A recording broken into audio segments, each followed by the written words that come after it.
시청자 여러분 안녕하십니까? BTV 뉴스입니다. 먼저 이 시각 주요 뉴스입니다.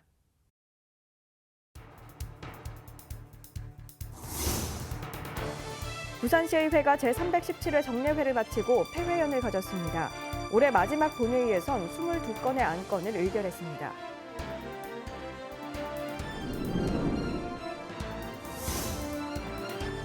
올해 부산 지역 초중고생의 학교폭력 피해 응답률이 1.9%로 나타나 지난해보다 0.2% 증가한 것으로 나타났습니다.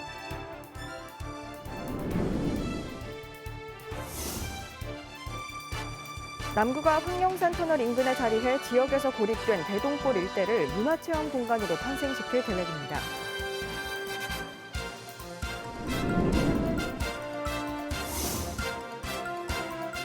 부산교통공사가 도시철도 1호선 노후 전동차를 대체할 신형 전동차를 배치하고 운행을 시작했습니다. 어떤 게 달라졌는지 직접 타봤습니다.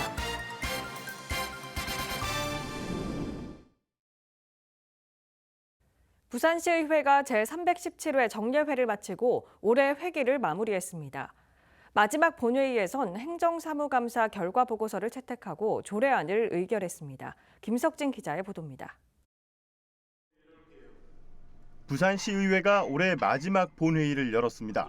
의회는 앞선 행정사무감사 결과 보고서를 채택했습니다. 보고서에 따르면 즉각적인 시정이나 처리는 319건, 향후 시정 반영은 536건을 요구했습니다.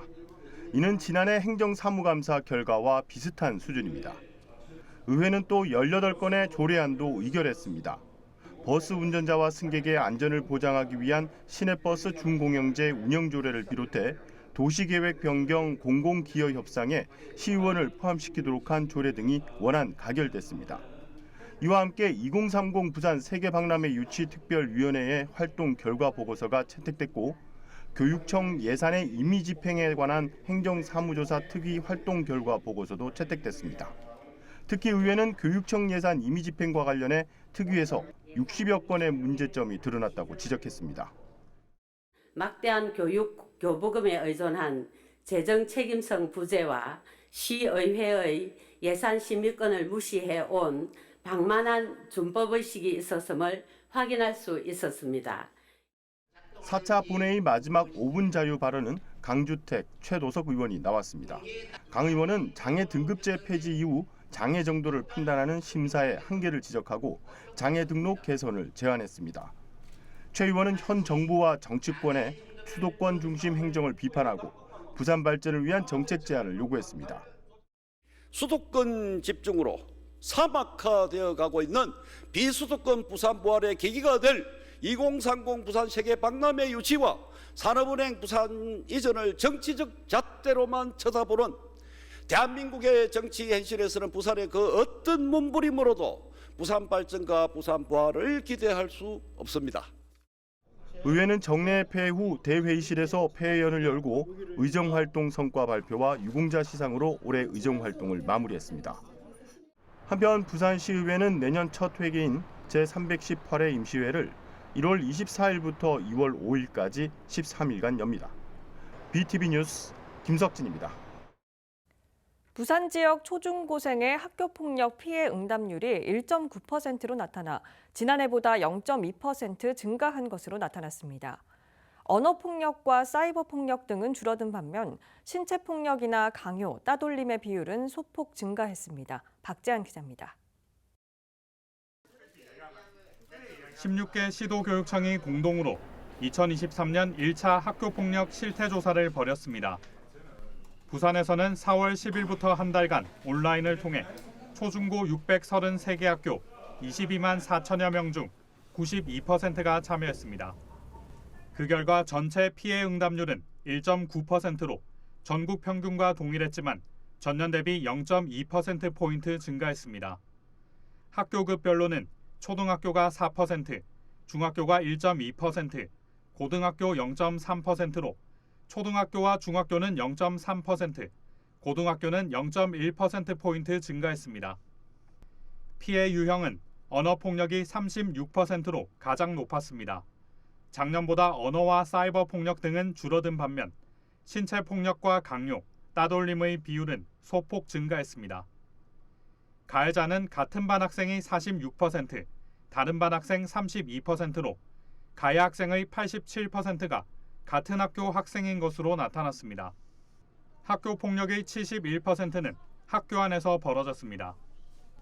시교육청은 전 학교를 대상으로 학생 개개인의 학교 폭력 대응 역량을 강화하는 교육과정과 연계 어울림 프로그램 운영을 의무화하기로 했습니다. 또 전체 초등학교를 어울림 프로그램 중점 운영학교로 지정해 학교 폭력 저연령화에 대응하기로 했습니다. BTV 뉴스 박찬입니다.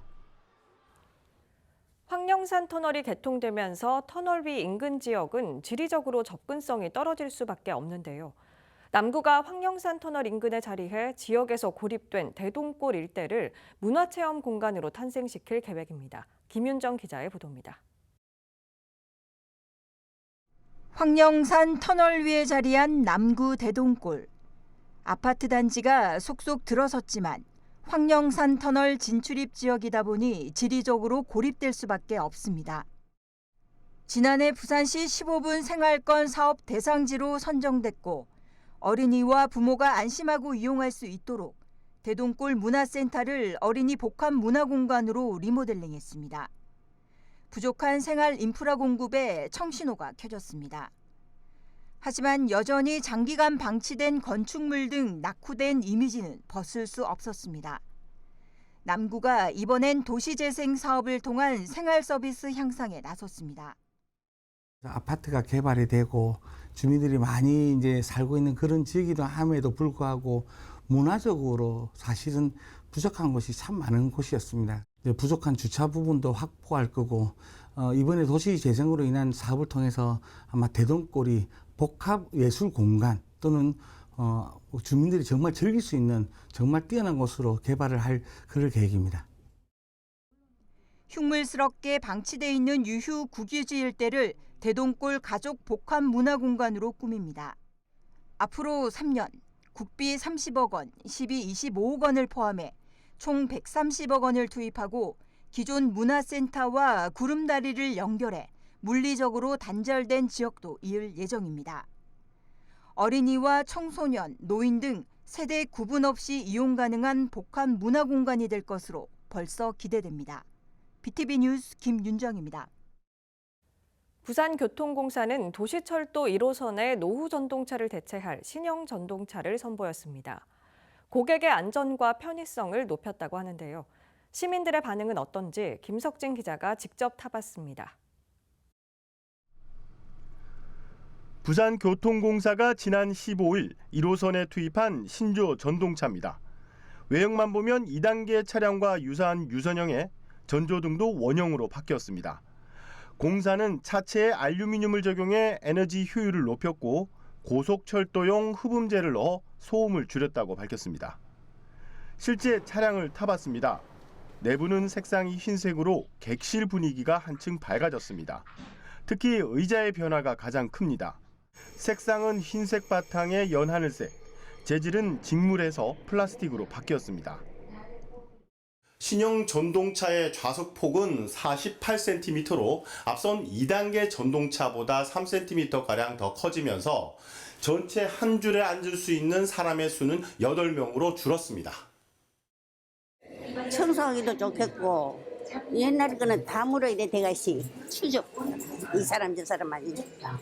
위생적으로 얼마나 좋습니까? 닦아보면 되고. 그래서 기분이 엄청 좋습니다. 객실마다 승객 안전을 위한 고화질 CCTV 세대가 설치됐고 출입문 폭도 1.3m로 늘었습니다. 시트지로 된 노선도는 전자식으로 바뀌었고 스마트폰 무선 충전기도 설치됐습니다. 하지만 시민들이 이 전동차를 타보긴 쉽지 않을 것으로 보입니다. 첫 운행날은 1회 왕복에 그쳤고 다음 날인 주말과 휴일은 정비로 운행을 중단했습니다.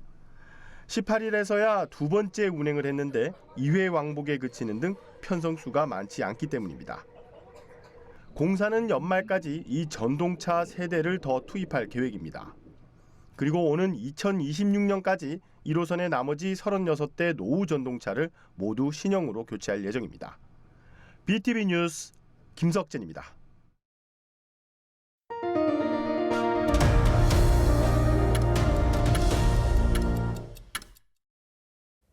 18일 저녁 7시 10분쯤 사상구 엄궁동의 한 주택에서 불이 나 30분 뒤 꺼졌습니다. 이 불로 주민 6명이 대피했고 집안 내부 가재 도구가 불에 타 소방서 추산 500만 원 상당의 재산 피해가 발생했습니다. 경찰과 소방은 합동 감식을 통해 정확한 화재 원인을 밝힐 예정입니다. 사상구가 내년 5월 15일까지를 산불 조심 기간으로 정하고 산불 예방 대응에 나섰습니다. 선발한 산불감시원 30명을 백양산과 승악산 등 18곳의 감시초소에 배치해 산불 취약지 순찰과 입산 통제구역의 등산객 출입 제한, 화기물 반입을 단속할 예정입니다.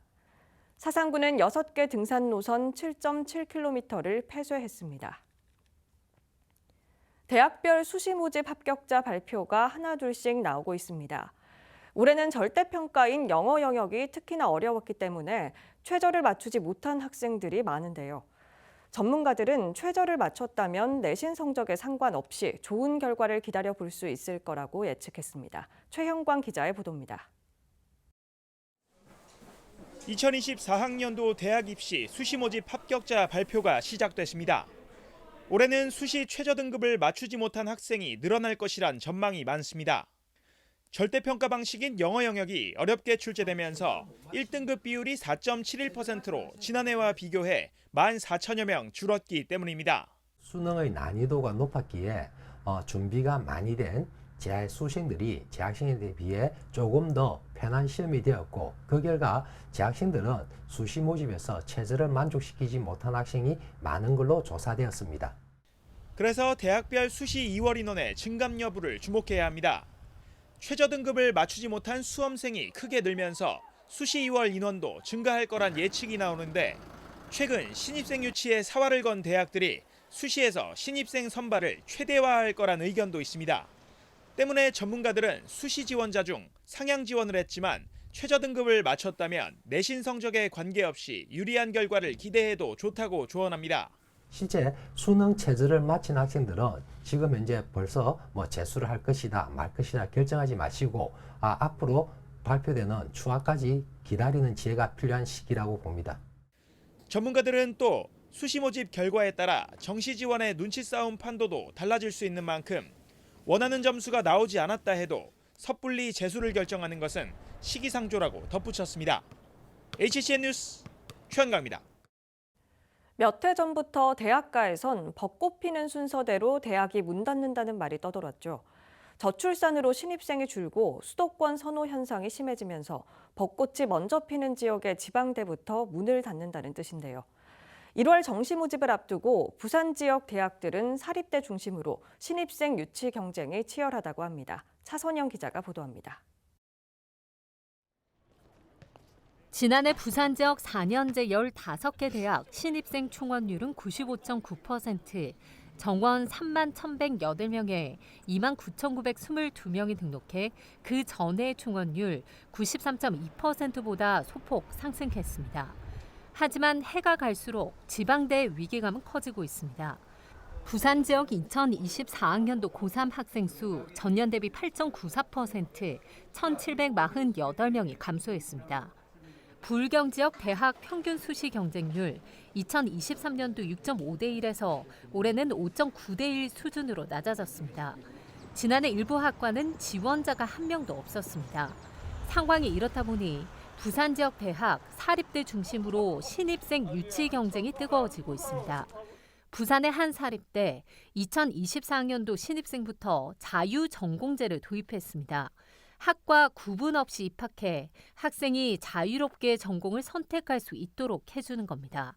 매일 아침 학생들의 식사를 책임지고 커피와 다과를 하루 종일 무료로 제공하겠다는 혜택도 눈길을 끕니다. 부산의 도심 한복판에 입시 상담 카페를 여는 학교도 있습니다. 이 학교는 수험생들의 접근성이 좋은 장소에서 입학 사정관이 직접 1:1 정시 전략 컨설팅에 나설 계획입니다. 우수한 인재 유치를 위한 경쟁도 치열합니다. 우수한 성적으로 입학하면 4년 등록금 혜택은 물론이고 방학 기간 해외 어학연수 경비 지원 계획도 내놨습니다. 한 학기마다 생활비 200만 원을 지급하고 매달 30만 원씩 도서 구입비를 지원하겠다는 학교도 있습니다. 지금 현재 지역 대학으로서 살아남을 수 있는 방법은 각 대학의 특징을 잡아서 그 대학의 특색 있는 학과를 계속 정원하여 그 학과 중심으로 대학을 발전시켜 나가야지만이 경쟁력을 가질 수 있지 않을까라는 생각이 듭니다. 실제로 일부 학교에서는 인기 없는 학과를 없애고 창업 관련 학과나 기업 일자리와 연계한 학과 신설이 이어지고 있습니다. 지방 소멸과 맞닿은 지방대학의 위기, 각 대학의 자구 노력과 함께 일자리 정책 등 구조적 개선도 필요하다는 목소리입니다. 헬로티비 뉴스 차선영입니다.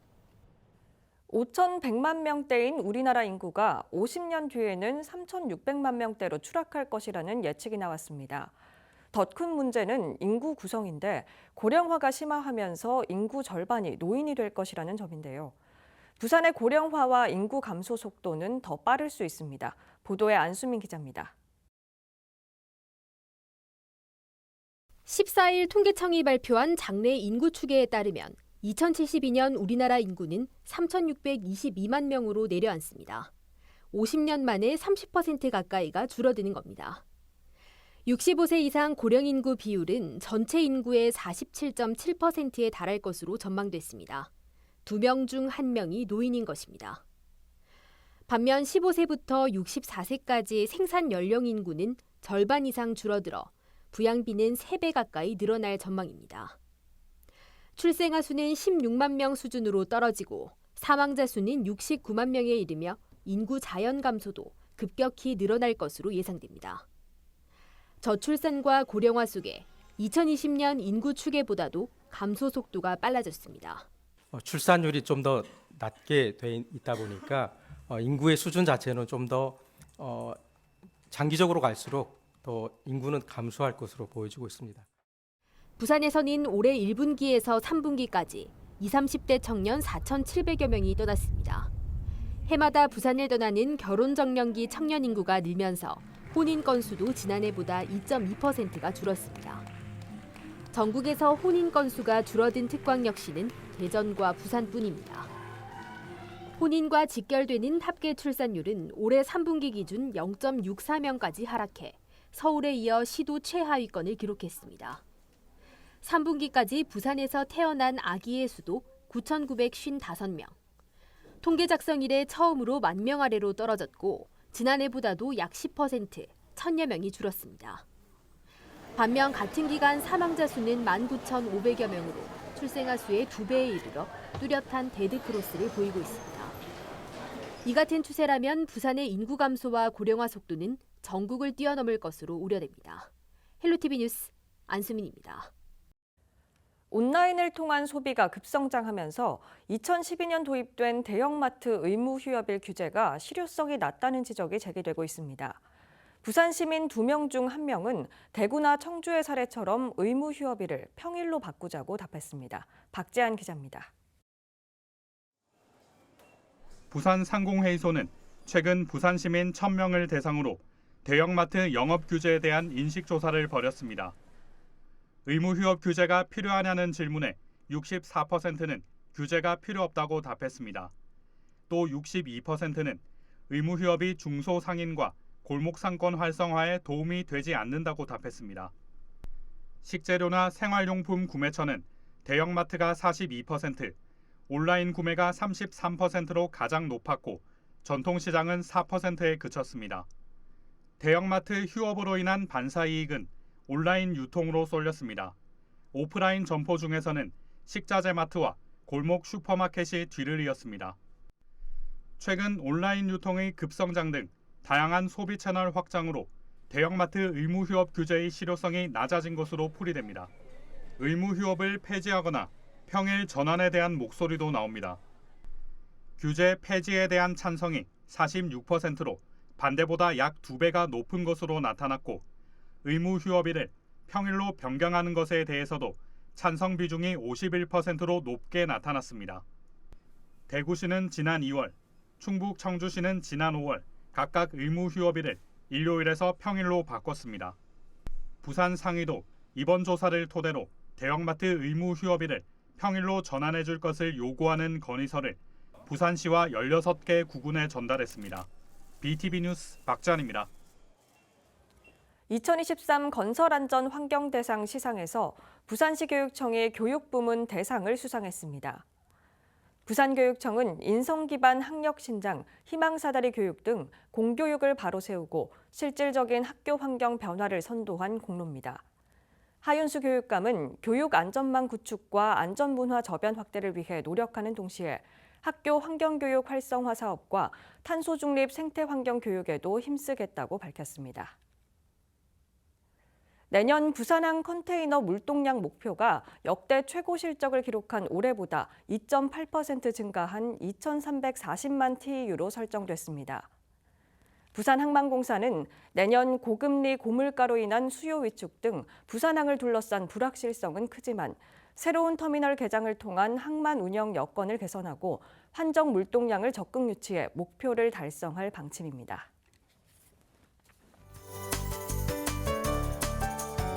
이어서 포토뉴스입니다. 사상구 주례삼동 행정복지센터는 지난 13일 관내 민들레 봉사회로부터 연말연시를 맞아 10kg 백미 30포를 기탁받았습니다. 전달식에서 민들레 봉사회 임명자 회장은 연말을 맞아 회원들과 함께 이웃을 위한 나눔을 함께 할 수 있어 기쁘다고 소감을 밝혔습니다. 세정이엔지는 지난 18일 사하구에 이웃돕기 성금 1,000만 원을 전달했습니다. 전달된 성금은 사회적 외로움을 해소하고 생활 편의를 구축하기 위한 인공지능 스마트 돌봄 사업에 사용될 예정입니다. 같은 날 부산 장림 표면 처리 사업 협동조합과 소속업체도 사하구에 이웃돕기 성금 1,300만 원을 전달했습니다. 전달된 성금은 신입생 입학 축하금 지원 사업과 복지 등기 우편 서비스 사업 등에 사용될 예정입니다.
이상으로 BTV 뉴스를 마칩니다. 시청해주신 여러분 고맙습니다.